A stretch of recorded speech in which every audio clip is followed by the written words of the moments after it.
নবী বলে, যুবক রে তুমি তওবা করো, তওবাকারীকে আল্লাহ পছন্দ করে ভালোবাসে। যুবক বলে, নবী গো আপনি আমার চেনেন না, আপনি আমার কথা মনে হয় শোনেন নাই। নবীজি বললেন, তুমি কে গো? যুবক বলি, ইয়া রাসূলুল্লাহ, ইয়া হাবিবাল্লাহ, আপনি কি জানেন না মক্কা মদিনার জমিনে যত কবর দেয়া হয়, এই কবর থেকে লাশ কাপনের কাপড় চুরি হয়ে যায়। নবী গো আপনি কি জানেন না? নবী কয়, হ্যাঁ আমি জানি, কাপনের কাপড় চুরি হয়। ইচ্ছাইতে কষ্ট থাকতে পারে। নবী চোখের পানি ছেড়ে বলল, যুবক রে, মানুষ যাবার পরে 3 টুকরা কাপড় মাত্র সঙ্গী। যুবক বলে, ইয়া রাসূলুল্লাহ, ইয়া হাবিবাল্লাহ, নবী গো মক্কা মদিনার জমিনে যত কাপনের কাপড় চুরি হয়েছে, ওই কাপনের কাপড় চুরি করেছি আমি নবী গো, আমি সেই যুবক, কাপনের কাপড় চুরি করা যুবক। আল্লাহু আকবার। আল্লাহর নবী ডাকতে বলে, যুবক রে, ও যুবক শুনে নাও, তুমি কেমনে এই কাজটা করলা? তুমি মানুষের কাপনের কাপড় চুরি করলা। এ যুবক, দুনিয়ার মধ্যে কি আর কোন কাজ পাও নাই? যুবক বলে, ইয়া রাসূলুল্লাহ, ইয়া হাবিবাল্লাহ, নবী গো, ও মায়ার নবী, আমি ভুল করেছি, আমারে আপনি তওবা করে দিন, আল্লাহ যেন আমারে মাফ করে দেয়। যুবক বলে, আল্লাহর নবী বলে, যুবক রে তুমি তওবা করো, তওবা করলে আল্লাহ মাফ করে দিবে। যুবক বলে, নবী গো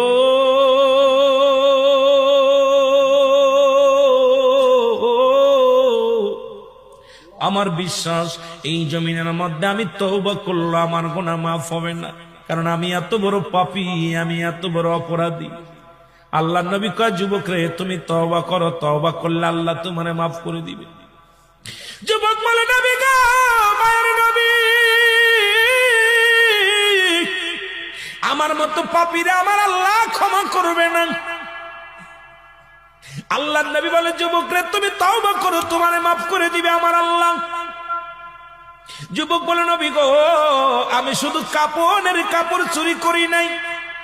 নবী গো মক্কা মদিনা অনেক দিন যাবত মানুষ মরে না, অনেক দিন যাবত মানুষ ইন্তেকাল করে না, আমিও কাপনের কাপড় চুরি করতে পারি না, আমার ব্যবসাটাও ভালো হয় না।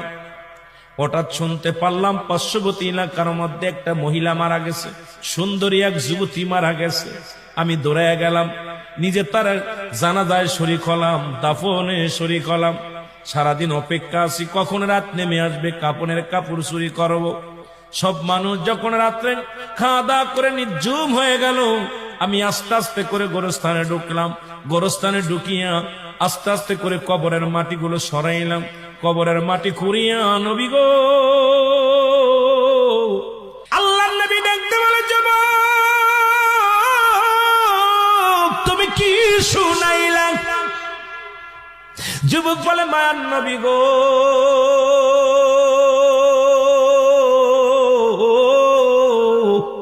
ও মায়ার নবী, যখন আমি নবী গো ওই মহিলার সঙ্গে ব্যভিচার করিয়া কাপড় 3টা নিয়ে লাফ মেরে উঠলাম কবর থেকে, এমন সময় একটা আওয়াজ শুনতে পাইলাম, ডাকতে বলে, যুবক রে আজকে আমি তোরে বাধা দিতে পারলাম না, আজকে তোরে আমি ঠেকাইতে পারলাম না। ও যুবক, আমার সনে অন্যায় করলি, জীবনে কোনো বেগানা পুরুষ আমার জীবনে আসে নাই, আজকে তুই আমার সনে অন্যায় করলি, আমি আল্লাহর আদালতে মামলা দিলাম, আল্লাহ যেন কোনদিন তোরে ক্ষমা করে না। জোরে বল আল্লাহু আকবার। আল্লাহর নবী বলে, যুবক রে তুমি দূর হয়ে যাও, আমার কদম থেকে তুমি দূর হয়ে যাও। এত বড় অপরাধ তুমি করছো, এত বড় অন্যায় তুমি করছো, আমার কদম থেকে দূর হয়ে যাও। যুবক বলে, নবী গো আপনি রহমতের নবী, আমারে দূরে ফেলে দিবেন না। মার নবী, আমি শুনেছি আদম নবীর কাছ থেকে ঈসা নবী, ঈসা নবীর কাছ থেকে ইব্রাহিম নবী, ইব্রাহিম নবীর থেকে মুসা নবী, সব নবীর থেকে অপারগতা করবে, একমাত্র আপনি হবেন উম্মতের কান্ডারি। নবী গো, আপনি হলেন একমাত্র দরদি, আপনার কদম থেকে যদি আমার ফিরাইয়া দেন, কোথায় যাব রে নবী, কোথায় যে হাত পাতবো, কোথায় যে সাহায্য পাইব? আমার নবী বলে, দূর হয়ে যাও, তোমার মুখটা আমি দেখতে চাই না। চলে গেলেন যুবক কানতে কানতে, একটা দিন নয়, দুটি দিন নয়, 40টা দিন চোখের পানি ছেড়ে কান্দে। গাছের লতা পাতা খায়, গায়ের মধ্যে পোকা হয়ে গেছে, চোখের পানি পড়তে পড়তে চলের মধ্যে গা হয়ে গেছে। আমার দাদু ভাইয়েরা, ও আমার দরদি বন্ধুরা, শুনেন, সমস্ত গায়ের মধ্যে পোকা হয়ে গেছে, কঙ্কাল হয়ে গেছে, দেহখানা শুকাইয়া কান্দে আর বলে, আল্লাহ তুমি আমার মাফ করে দাও, আমি পাপী, আমি অপরাধী, আমার তুমি মাফ করে দাও, কবরে কান্দায়ও না। আল্লাহ, মানুষের প্রথম বিপদ হলো মরণ, দ্বিতীয় বিপদ হলো কবর, তৃতীয় বিপদ হলো কিয়ামতের ময়দান। আল্লাহ, একটার চাইতে একটা বড় বিপদ, তুমি আমারে মাফ করে দাও, আমারে তুমি ক্ষমা করে দাও আল্লাহ, ও আল্লাহ তুমি আমারে মাফ করে দাও। কানতে কানতে যুবকের দেহখানা কঙ্কাল হয়ে গেলেন। এলহাম আলো, যুবকের আর কান্দিস না, তোর চোখের পানি আল্লাহ সইতে পারে না।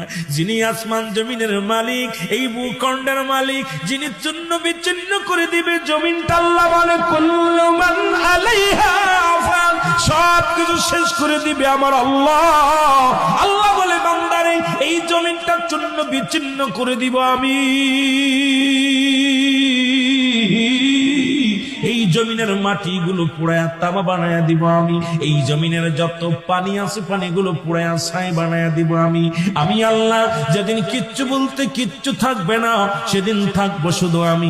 আমার কথা না, কোরআনের কথা শুনে না। আল্লাহ বলে কুল্লু মান আলাইহা ফান, সব কিছু শেষ করে দিবে আমার আল্লাহ। আল্লাহ কয়, বান্দারে সেদিন থাকবো শুধু আমি আল্লাহ, আর আমি থাকবো আমার নবীর ভালোবাসা নিয়ে। আজকে সেই আসমান জমিনের মালিক যিনি, তার কাছে ফিরে যাব আমি। জোরে বলেন ঠিক কিনা? এ দরদি বান্দা শুনে নাও, যুবক কাঁদতে কাঁদতে রাসূলুল্লাহর কদমের মধ্যে হাজির হয়ে গেছে গো।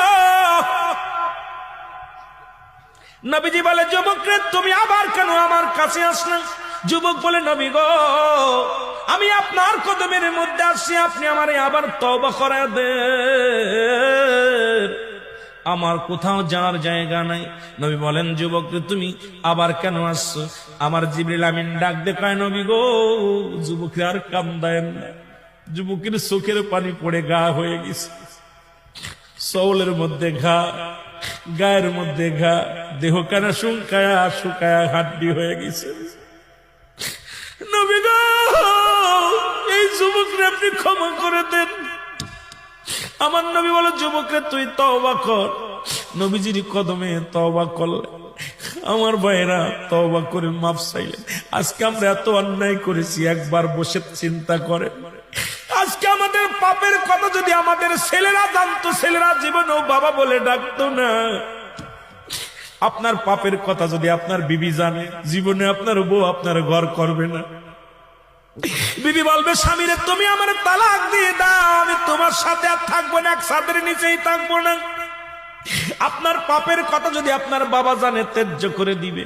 আপনার ভাই যদি জানে, জীবনে আপনার ভাই বলে ডাকবে না। আপনার পাপের কথা যদি এলাকার চেয়ারম্যান মেম্বার জানে, আপনাকে এলাকার মধ্যে রাখবে না। এত অন্যায় করার পর আমার আল্লাহ প্রকাশ করে নাই, গোপনে পাপ করেছেন, গোপনেই রাখছে, গোপনের গোপন। সেই আল্লাহরে কেন কানবেন না? এত হাসি কেন, এত রহস্য, এত তামাশা কেন? একটা রাত্রে কি যায় নামাজে বসে আল্লাহরে ডাক দিছে, আমার আল্লাহ আমি অপরাধী, আমি পাপী, আমি কত অন্যায় করেছি। যদি দুনিয়ার মানুষ জানতো, আমার এই দুনিয়ার মধ্যে জায়গা হতো না। আমার আল্লাহ তুমি আমারে মাফ করে দাও, কারণ যিনি গোপনের গোপন, তিনি কত ভালোবাসে তার উম্মত বান্দা বান্দিরে। আজকে কোনো কিছু প্রকাশ করে নাই। আজকে আপনার পাপের কাজগুলো